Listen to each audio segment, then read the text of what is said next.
Welcome back to Twin Cities Live. You know, no surprise, people give up junk food as a New Year's resolution, but it generally lasts only a couple of weeks, if that. But can you imagine never having another cookie or candy bar in your life? Wow, it sounds a little extreme, but we found a diet program aimed at helping people give up sugar for life. And TCL producer Kelly Hansen explains how it works.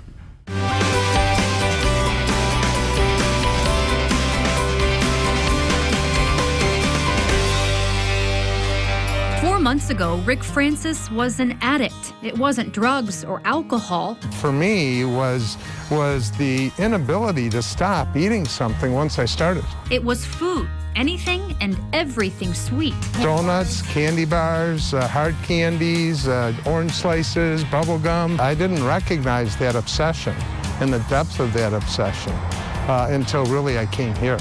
He found what's called COR in Wayzata, a food recovery program that taught Rick not only to eat less, but eliminate his trigger foods. So you have been able to avoid sugar since August? Since August 10th, I have had no sugar. I have had no white flour or processed flour.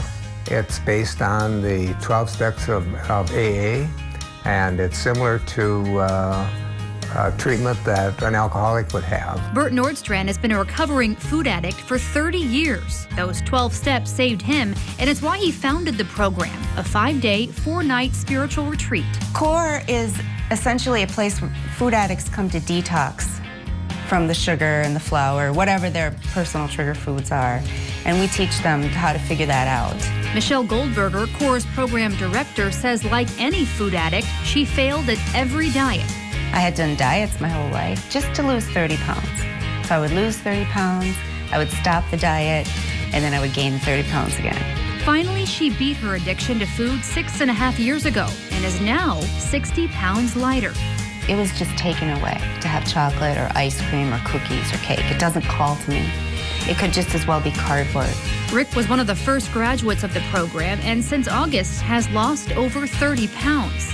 My ability to concentrate and focus, even like this with you now, to stay entirely focused into this conversation, I wasn't capable of doing that when I was eating those kinds of foods. And his wife reports, well, he's much happier. She didn't say I'm not irritable.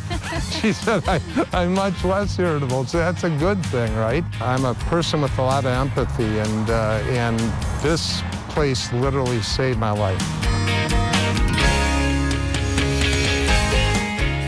Pretty incredible. Yeah, it is incredible. Good for them. And I think, gosh, we all wish that we didn't, you know, some obviously cases are more severe than others, but we all wish that we didn't always reach for those cookies and treats and anything that's unhealthy, frankly. And understanding where that comes from and being able to overcome that if it's a real issue. That's really great. So good job, you guys. So the next retreat is coming up January 11th through the 15th. You can head to the program's website on the bottom of your screen. We have it right there. You can register for that retreat. And there are also other retreat dates throughout the year you can sign up for. Yeah, and there you can also find out more about the COR founder and his award-winning autobiography. It's called Living with the Enemy.